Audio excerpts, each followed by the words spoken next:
to Toffee TV. Marco Silva has been appointed the new manager of Everton Football Club. It's happened, Baz. He's in the door. Are you excited? I'm trying to not get too excited about anything this summer. Yeah. Whatsoever.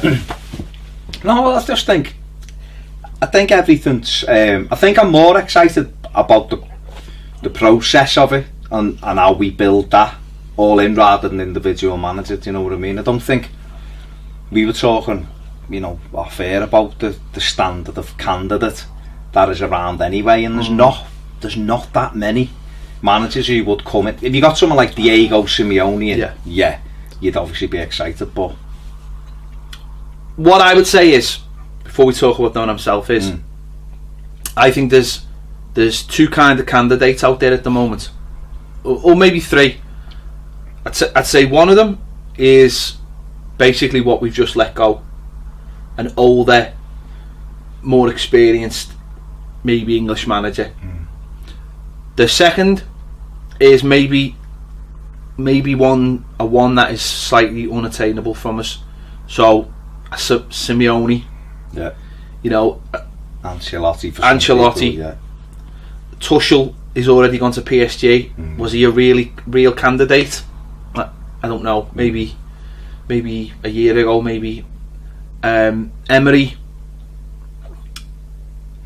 I don't know. Again, he seems like someone. Well, apparently he doesn't speak very good English. But regardless of that, could we have got him? I don't know. And then underneath that is the other option. And now this doesn't matter. This doesn't matter what nationality they are. Right, for a start, the next level is managers who are all around their 40s, maybe to mid 40s, in England, in Portugal, in Germany, wherever. And it's hard to say any of those managers are not a risk, because all of them seem to have positives and all of them will have negatives. All of them. Yeah. And that's where we are at the moment. And what I've noticed is Bayern Munich are taking a chance on a young manager. Dortmund look like they're taking a chance not on a young manager. He's not a young manager, but someone who has not been with a top club, someone who's built a smaller club up. And I think it's all about getting the structure right and building a structure around a club. Even look at Arsenal. Yeah. Look at Arsenal. It's all about now seems to be that football clubs want to protect what they've got, and they're not willing to risk everything on tried and untested managers. They're willing to give them the job, but what I mean is they're insulating them. Yeah. They're putting loads of bubble wrap around them. That's right, though, isn't it? When you look at us, look at us over the last few years. We had, when Farhad Moshiri come in, we've had Roberto Martinez, didn't work. And to be fair to Martinez, he never worked with Moshiri. He was on the downward bit and he was on his way up. But we had to pay him off. We've had Ronald Koeman come in. We've spent a lot of money in a transfer market. We've had to pay him off. We've got Sam Allardyce in just to do whatever he did. Yeah, I know a lot of people, whatever, but we finished eighth. We've had to pay him off. So already we've had to spend a lot of money just getting rid of people because it hasn't worked. Yeah, I mean the kind of thing we've ripped Liverpool for. Liverpool playing about 6 different managers. We've gone through 3 sets of tyres. No, when you have to buy a tyre and you're just going, it's a bloody tyre. You don't really see any impact on it. That's basically what we've done with. In the last year, we've just bought loads of bits, and then we got the part one, which done the job, but it was time. We did get the part one. So you can understand football clubs thinking, when you look at it, that I've always said I believe a manager should have the say on his players, right? But that's all individualistic, isn't it? It's all down to your manager and everything else. So whoever you get in, but you can't keep getting managers in, paying them a lot of money, giving them a lot of money to spend, and it not working. And then the next man comes in and goes, 8 of these aren't for me. and you're like, that 8 have cost 200 million. Well, I don't want them. You can't keep doing that, so you have to build an identity and work, try and work within that structure. Now it might change slightly, but then if you get the right kind of player, they can change slightly. Whereas I think Everton's problem has been too much of one way, and we've had no direction. We've had a fella recently, David Moyes. We all knew what it was. There was no money, very little money, and that wasn't David Moyes' fault, that was the board's fault. But there was very little money, and David Moyes knew what he was doing, and everyone worked within that, and he bought players. He went to watch some, said he watched Lescott 24 times before he bought them, and things like that. So very, because he had to be right. Because he had to be right. Everyone knew, everyone was on board with it. Us as fans would be frustrated with Moyes sometimes, but we all knew what he was trying to do, and other restraints. Martinez come in the first season, great. Then he didn't have any control over. He knew what he wanted to do. He knew in his mind how he wanted to pass the ball and stuff. He didn't have the players to do it, or the money to be able to go and buy better quality to do that role. And he just forgot about his defending. Koeman come in with no identity and loads of players just because he thought he could get good players, and then Allardyce come in and bemoan the fact that he didn't have the players to do what he wanted, but ironically bought probably our two most attacking players at the moment. So we need someone to come in and go, this is the way we play, this is our structure, this is the way we play. And then, like we've said before, if Marco Silva doesn't work out, then hopefully Marcel Brands is going, well, there's this fella here that plays very similar but he's better, and he can just fit in and work with that. But also though, I wouldn't I'm going to be a little bit more positive than that. I'm going to say it's not about just that though. It's not about having your eye on a through line, you know, and that runs right through the club, just in case something bad happens. I'm gonna. No, but it's not in case something bad happens. You protect the club. Because as you move forward, if you keep... No, I know, but what the way you've just described it there is, it could be seen as slightly in a negative connotation. The way I'm gonna throw the positive light on this and say, well, you know what? Actually, it's about saying to a young coach, listen, you are young, you are inexperienced, you haven't done this and this, so we're going to take some of those responsibilities off you and allow you to do what you do. And what we've been, you know, banging the drum for in the last few months is someone to come in and coach the team, give them an identity, get them on the training pitch, get them on there every day and having time with them and working with them, and not having to worry about all those other things and letting someone else get on with them. But also, the person who does that job, who does the other job, which is now Marcel Brands, knowing exactly how to do that job, and there's no, do you know what I mean? There's no worry. This fella finished his career and immediately became a director of football. He was for the first few months of his career a director of football. So hopefully that he understands the job.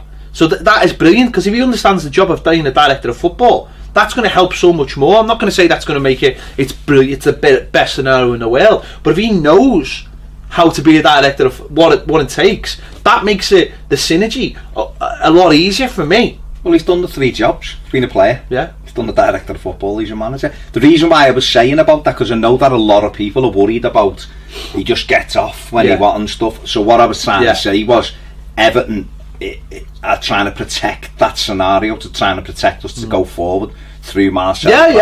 The idea of giving Marco Silva the job, he's 41 in July, he's a young coach. We need a young coach to grow with. Now, people will level question marks at him and go, we've done this and we've done that. I have myself. Everton put 7 goals past 2 of his teams in 7 months without being great. But in one of those games, it should have been dead and buried when Watford were 2-0 up. They had chances, there could have been more before we turned it on its head, the whole game. But you'd have to look at the whole picture. He went in a Hull. Hull had 14 players when he went in, and they were gone. They were dead and buried. And he got rid of their best player. Yeah, to free up, to bring other players in. Took Umar, made Umar in the ass. Made Umar. Well, but they beat Man United they beat Liverpool. Yeah. With those, they went down to Arsenal. Ultimately, they lost, but they had chances. They were winning, had chances. So he gave them a chance. Now, okay, they went down, but I think he got them to the last day of the season. Did you? When at Christmas, they had no chance of staying up.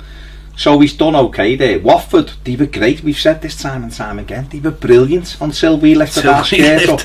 And that was it. I watched them at Chelsea. They were magnificent. They went up to Newcastle. Remember them beating Newcastle 3-0 up there? They destroyed them. Should have been about 9. Fast flowing, exciting football. People were all over him. We're all over him when we first went for him. I know some, not everyone obviously, but a lot of people gone, oh, he's great, he'd be great for us. Go through my tweets. There's a tweet I think from it's September, and it actually says Marco Silva will be a brilliant Everton manager one day. Not today, but one day. There you go. Well, there you go. So he wanted to. I suppose what we have to remember as Evertonians is he wanted to come here. We were the club that he basically cost them his Watford job because he wanted to come to us. And because ultimately what happened at Watford, and again, I'm not like trying to go, this fella's one of the greatest in the world, but what happened at Watford essentially, but essentially what happened at Watford was he basically wanted to leave, made it well known, made it known to his players. Actually, if rumours of the lead started asking players if they wanted to come with them as well, apparently, allegedly, blah blah blah. And some players were just like, when he never got the chance, were just like, listen, if you don't want to be here, we're not going to play for you. And I think maybe a few of them down tools at that point. I think, but don't get me wrong, I don't think he conducted himself very well. You know, I think, but I suppose for it, yeah. He never did one or the other. I mean, if you're going to do it, just resign, you know, and let the club sort it out. Yeah, that's, I mean, yeah. But if you, there is that, yeah. You know what I mean? But he decided, but maybe he was just, you know, playing it.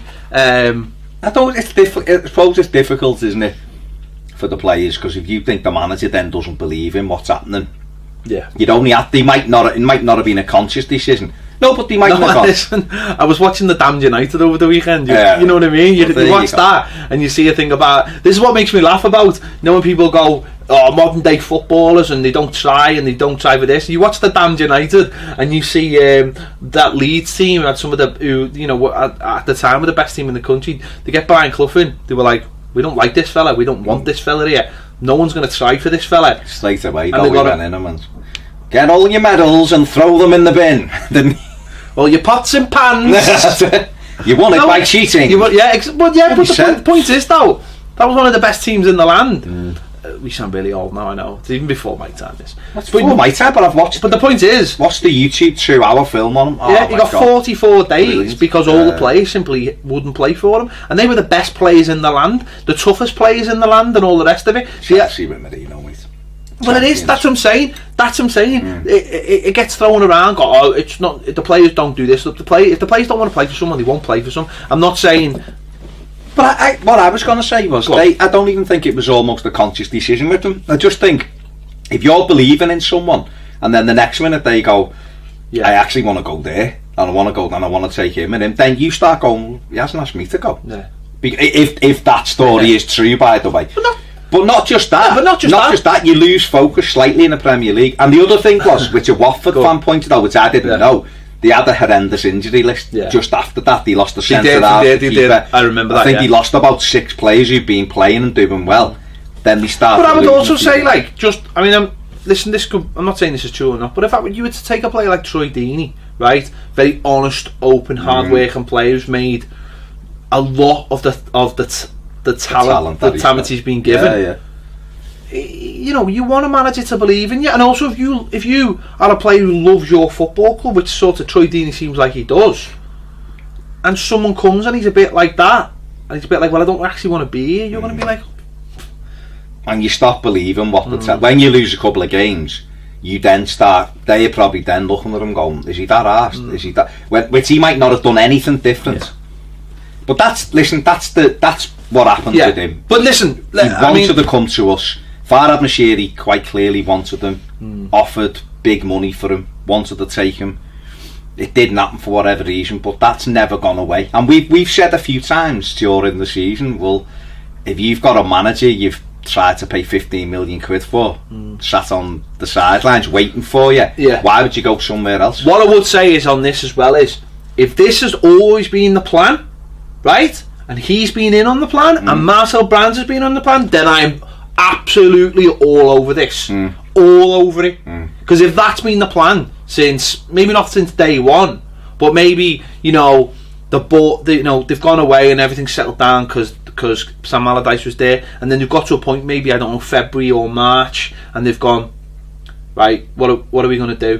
Brands has said something or whatever, then if that's been the case, and they've already spoke, and already, I'm not saying plans have been put in place, but this guy's been watching us. Brands has been watching us. They've been talking. I'm not saying any of these things would have happened, and it would be very un-Everton if they had happened. But these things do happen, and they've happened at other clubs. But Brands has said he's been in constant touch with Everton. No, I know. But I'm just talking about this fella, right? But I'm just listen. It might or might not have happened. But if it has happened that way, then I'm all over this, because then that way there's a head start. There's a plan. You know. He will know coming in day one who his players are, who fits in the system, who works with the system, what system they want to play. Brands already, if Brands knows that, bang, bang, bang, he's already got, I've got this player, got that player, that player. If that's the way it's gone, then I'm all over it. He's had apparently he's turned 4 or 5 jobs now.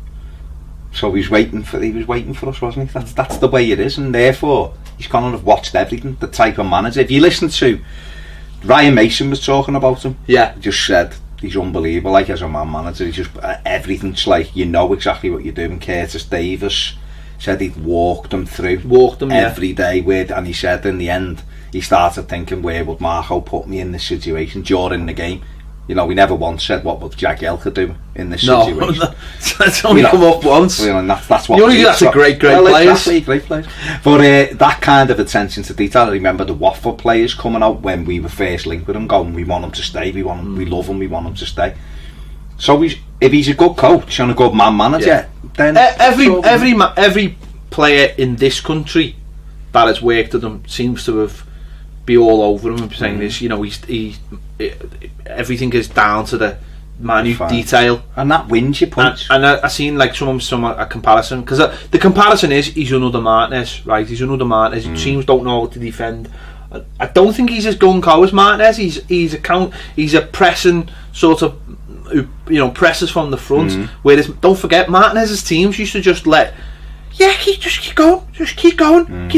Oh, we're at the edge of the box. You don't really try and engage teams on the edge of exactly. That's why Barry was so good, because you used to sit on the edge of the box and try and stop things. You know, he wants high pressing, you know, kind of football, and you know, as I say, Martinez's teams were wide open. His don't seem to. I'm not this. That's what gets thrown at him anyway. All the players are saying that. You know, I've said it. I've said. Is he a bit like Roberto? Was he a bit gung-ho and defensively and stuff? And you'd have to look and go, he plays open football. He does. You can't deny that. But we just had a manager that wouldn't attack. So what do we want? Well, open football. Is it open football? What a Liverpool? Oh yeah, a Liverpool open, a Man City open. It's just that you have to make sure you do the other things better than them teams, and Liverpool and Man City do that, and Tottenham. Spurs are a little bit more defensive than the other two, or better at defending than the other two. I'll word it like that.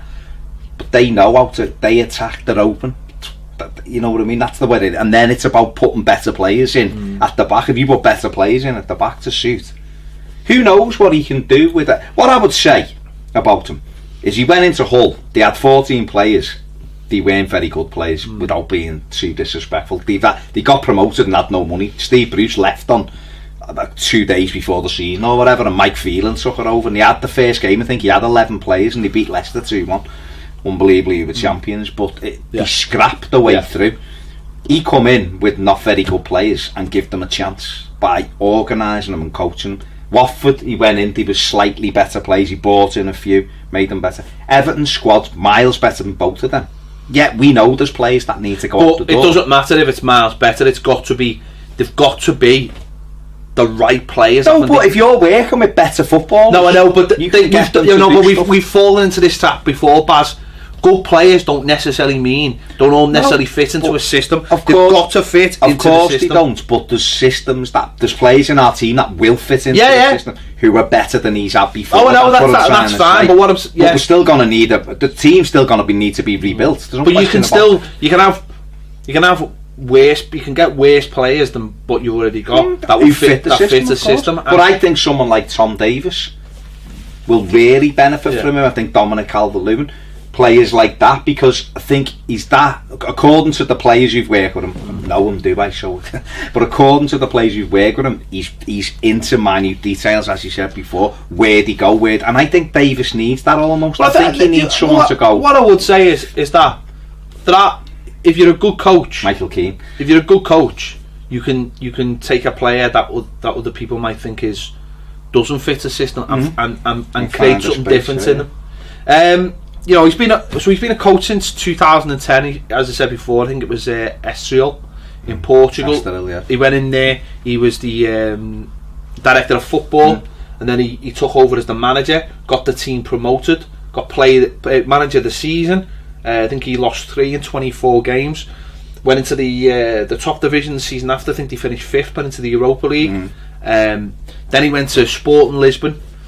He won them a cup, and then he was sacked for not wearing the club suit. And if anyone's read up on the Sporting Lisbon owner, you will see that he's not necessarily a reasonable man in a lot of ways. So he was sacked, for not wearing the club suit. As you do. Went to Olympiacos, won the Super League in his first game, won them the league, beat Arsenal in the Champions League. I think he won 17 games in a row. I think it was a record in Europe. Then he quit that summer for personal reasons. Then he went into Hull in the following January. Unlucky to not keep them up. Then he went to Watford. And it was funny because when he went into Watford, it was about a month into the season, and as I said, we weren't looking great under Ronald Koeman, and people were starting to look at him and going, have we missed the boat on someone here? Because I was thinking that myself. A few people were like, because I remember I was thinking, and I know other people were thinking, these look really good. Like really, he had Richarlison on the left, and he bought a couple of other players who, you know, from nowhere. We're buying all the nice shiny things, and he was buying people under the radar. And you looked at them, these look really, really good. Have we missed the boat?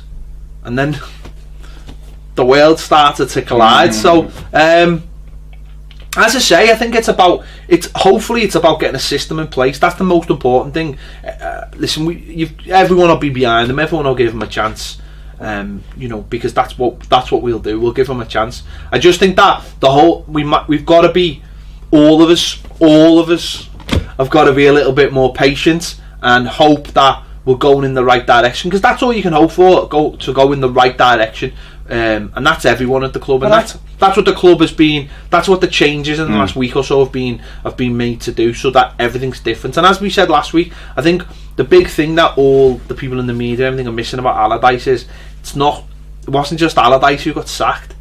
You know, Walsh got sacked. The board got restructured. Yeah. You know, the whole club is looking to do things slightly different and learn the lessons. And let's hope this fella's learned the lessons, you know, and comes in because I think we had a discussion about this early on 3 or 4 months ago when we were talking about Silva, I think, and we said just because you get sacked in a job doesn't mean you're bad at the job. You've just got to learn from that job. Every manager out there, or most of the managers out there, will have been sacked at one place or another. It's about realising what you did wrong. Or did you do something wrong? Yeah. You know, ultimately it'll be the players. That's the thing. He can coach all he wants, but we need better players as well. And I think everyone will get behind him. And I think it's the case. And when we see the type of football we play, that'll be the proof in the pudding. If we play good attacking football, win games, people will be on board with it then, and there'll be a lot of bumps in the road as we try to change the way we play and we try to do things. And this was the thing with Koeman. We seen that performance against Spurs the first day, and we were like, "This is gonna be boss. We're gonna play exciting attack," and it never really got repeated. But I think he does have a philosophy that he sticks to, and like you said, he's had a lot of time to watch us. Hopefully, he's had his pad out evaluating players and stuff for a few months, probably for 6 months. And he can come in and get to work straight away with Marcel Brands and start turning the club around a little bit. By that I mean, I don't necessarily mean we can crack the top 4 next season. I just mean have an identity, have a good way of playing, make us competitive, make us able to go away to Spurs and give them a good go. And also, you know what I mean? And this ultimately the most important thing is make fans happy and make them proud and make them. And do you know, people laugh at it, but you know all that Klopp going down to the Kop and doing all the 2-2 West Brom, which they love and all that. But it's about getting those. Well, it's engaging with the fans, moments where you go, do you know what? We're all together in this. You know, so later on down the road, you're doing that after a big game, which you just won. Do you know what I mean? That's the whole point. It's like that's what it's saying. It's saying we're prepared to dig in for these little games, so that when we get down the road, we're doing it in the bigger games. But also when the team's struggling, everyone's with it. They're still behind them. You're still going, well, he's fully into us. You know, he's integrated and he's part of it. So we're backing, even though the team's struggling, because every team will struggle at some stage. Are we right behind him? Koeman left himself wide open to that there was no engagement, there was nothing. Allardyce, people didn't like him, so there was no engagement. Martinez got it, but wasn't able ultimately, but he got a lot longer because he did get it. I'm looking forward to, like, November time, and it's a little bit cold in the air, and he's got like a Bosch coat on, and everyone's happy, and everyone's like, cool. Cool.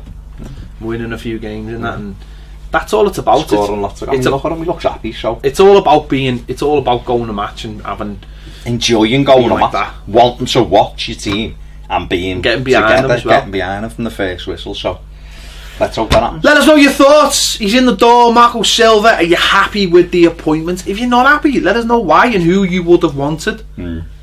Be realistic. We've heard a few shouts of the likes of Conte and people like that, and I just logistically, I just don't think people like that are going to come to us. In the frame at the moment, no. So we've got to get it. Let's not get ourselves in the frame. Let's get this fella. Just get this fella to the top. To the top.